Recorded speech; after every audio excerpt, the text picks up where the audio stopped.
Good evening, everyone, and welcome to another beautiful Tuesday evening. It's Tuesday Bible series with Auntie Buki. If today is your first time viewing this channel, my name is Adebukola Akon. I love to be called Auntie Buki, and I'm glad to have you here with me today. Last week we talked about the story of Isaac. When God instructed Isaac to sow in the land, he did as he was instructed, and he reaped 100-fold. Today's series is titled The Exchange, and it will be taken from the book of Genesis chapter 25. Genesis chapter 25. Today's Bible series is talking from the book of Genesis chapter 25. Did you know that after Sarah died, Abraham remarried? He had another concubine. Sorry, he didn't marry her. He had another concubine, and her name was Keturah. Keturah had 6 sons from Abraham. Have you heard of the Midianites before in the Bible? One of the sons of Abraham that Keturah had for him was called Midian. Then the Queen of Sheba, you heard of the Queen of Sheba that came. We're going to go through that one too. Maybe when we get to the story of Solomon, there was a Queen of Sheba that came. She was the Sheba, the community called Sheba was from Abraham's descendant. Those were the children he had for Keturah. But there was something Abraham did before he died. All his 6 sons that he had with Keturah, he gave them gifts, gave them a lot of, and sent them far away to the east. He sent them far away to the east. And every of the other things he had, he gave it to Isaac. Abraham gave Isaac, that means Abraham poured himself to Isaac. Abraham gave Isaac the wisdom, the wealth, everything for a man to succeed in life. Everything. Abraham gave everything to Isaac. But the other ones, he gave them gifts and sent them away. When we check, Abraham lived 175 years and he died a ripe old age. His son Ishmael and Isaac buried him in the same cave he bought when Sarah died. He bought the cave he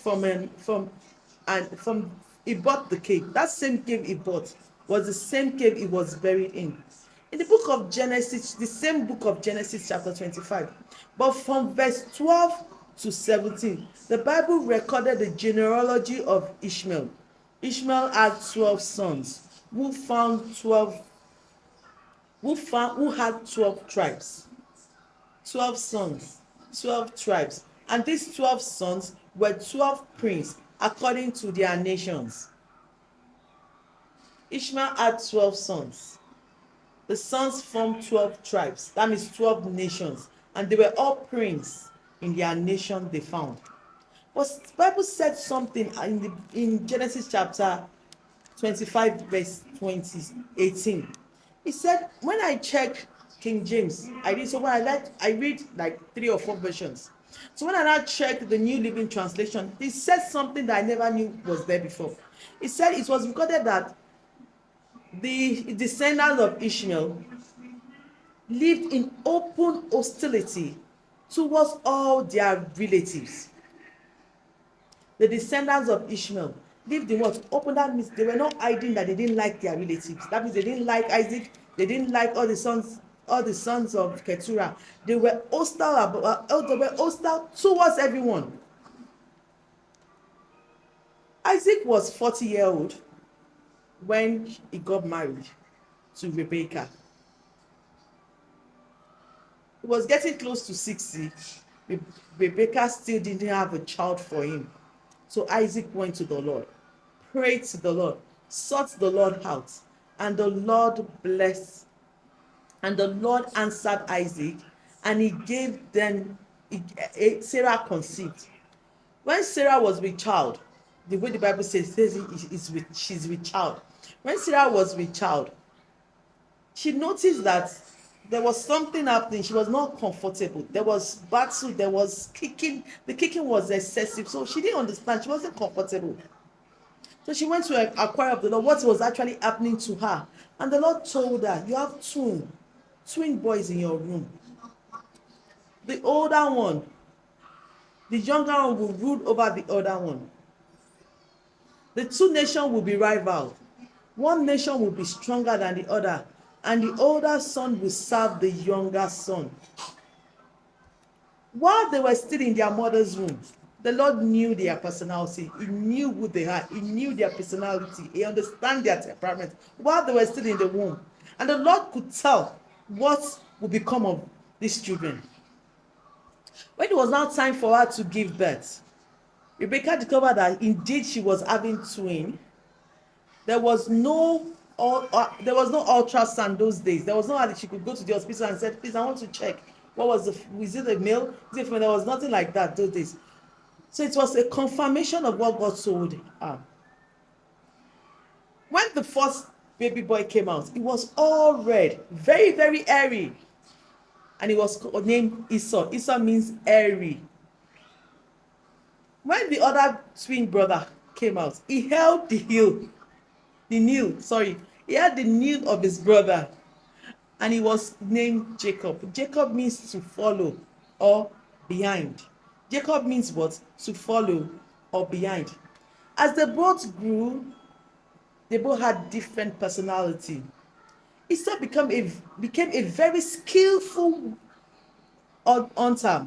He was an outdoor person. That means he was an extrovert. While Jacob had a quiet temperament. So I read the book, Why You Act the Way You Do, Tim LaHaye. So I was trying to, if I can place this personality after reading the book now, I read the book of the temperaments. I was like, Esau is a choleric. Yes, Esau is choleric. And he has a bit of sanguine, because when you read it, there are times that he just drops his things anywhere. He wasn't that tidy. So Esau was choleric and sanguine. He was choleric, and a bit of sanguine in him.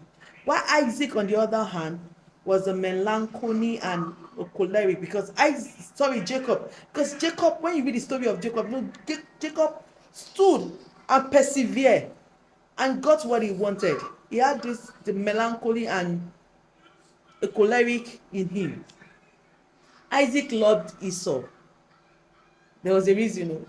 Isaac loved Esau because he enjoyed the game. Isaac loved Esau because of the game Esau brings. Game is the wild animals he brings home. The way he cooks it, Isaac loved it. So because of that, he loved Esau. But Rebecca loved Jacob. Jacob is Rebecca's son. Rebecca loved Jacob. I wonder why parents have favoritism, and it's shown, and the children knows that the father loved this, the mother loved this. It's a very, very wrong thing to have. No child should even feel my daddy loves me, my mommy loves me. No, they are your children and you should love them equally. That was what actually caused one of the rivals they had between themselves. Daddy loves Esau, mommy loves Jacob. One day, let's go on. One day, Jacob was cooking. He's homely. He stays with his mom, so he knows how to cook. He was a good cook. Let's call it that way. Jacob was a good cook. He knew just how to cook. So Jacob one day was cooking, and Esau arrived home from the wilderness. He was tired. He was hungry. He wanted to faint. He was very, very exhausted. And he could perceive the smell, and he was like, oh, I am hungry. I'm hungry. I'm starving. Give me something to eat. I can look at the smell. It smells so well. Jacob, you're cooking. I'm very, very hungry. I need to eat. I will die. And Jacob was like, you won't die. You're that hungry. Yes, I said, like, I'm hungry. And Jacob said, no problem. I'm cooking pottage. You can call it lentil stew. Lentil is like the lentil, something like beans, those green peas and everything. I'm cooking. You can call it a lentil stew. Or you can call it pottage. I'm cooking. And I know I can perceive it. Give me. He said, I will give you. But nothing goes for nothing. Give me your birthright, and I will give you the pottage. I will give you the stew. And Isaac was like, birthright. I don't get. Is birthright that important than now that I feel like dying? What's birthright? Please give me food. Jacob said, no.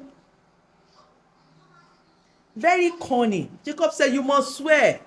You must swear that you will give me your birthright. And Esau was not thinking about the long term. Esau was thinking about 9. If Esau stayed another 15 hours, he won't die. No, he won't. But instant gratification. I'm hungry. You should have got to just take water. Go to the stream and drink water and sleep off. But no, instant the smell.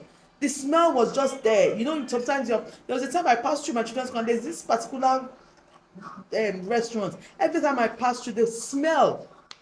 You know, the smell enough, you can use it and you are filled up. So that was the kind of smell Esau was smelling, and he sold his birthright for something he will get now. Jacob, on the other hand, was thinking of posterity, thinking of long term. You know, thinkers, people that are not, they are not all that. People that are thinkers don't just take action. They think it's true. They think of the long term benefits. No, not our Esau. Esau was now. I want it now. I want it now. All right. Here is it. He has sworn to give his own birth, even took an oath to give his birthright to his brother. And the brother, on the other hand, decided that let him eat major. And they did an exchange. There was an exchange. Your birthright for my pot of, for my for my bowl of porridge. Kai, your birthright for a bowl of porridge. And he did it. All good. He had to, when he exchanged it, he didn't know what he was losing. It was something of high value.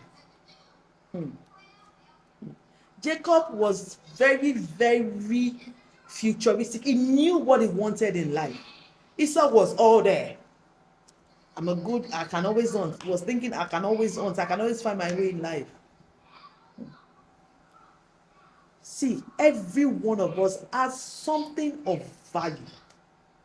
Every one of us has something of value. Never ever trade. You know, there was this time when I was young, people were like, imagine once someone just come now and say, what's giving 1 million naira, 1 billion naira, or you will take your glory. You know, some people joke about such a thing, and I'm like, if somebody comes and tells you he's going to give you 1 billion naira for you, you should know what you carry is more than that. But you know, we have been there. What? It's as far as your eyes can see. When you don't even see who you are, anybody can come and just trade you. Look at Esau. He didn't know what he was carrying. He didn't understand who Abraham was. If he knew who his grandfather was, he wouldn't trade the opportunity to stand. And because the God of Abraham, God of Isaac, and God of Esau, no, he didn't understand it. He didn't understand the power Abraham carried. He didn't get the position he's in. How can you trade that? Ishmael was sent away because of that position. Ishmael had to leave. All the children of Keturah had to be sent off because of where Isaac stand. You were given this thing and you traded it away on a platter of gold. We have come to the end of today's meeting, and I hope you enjoy it. Do have a nice night. Bye.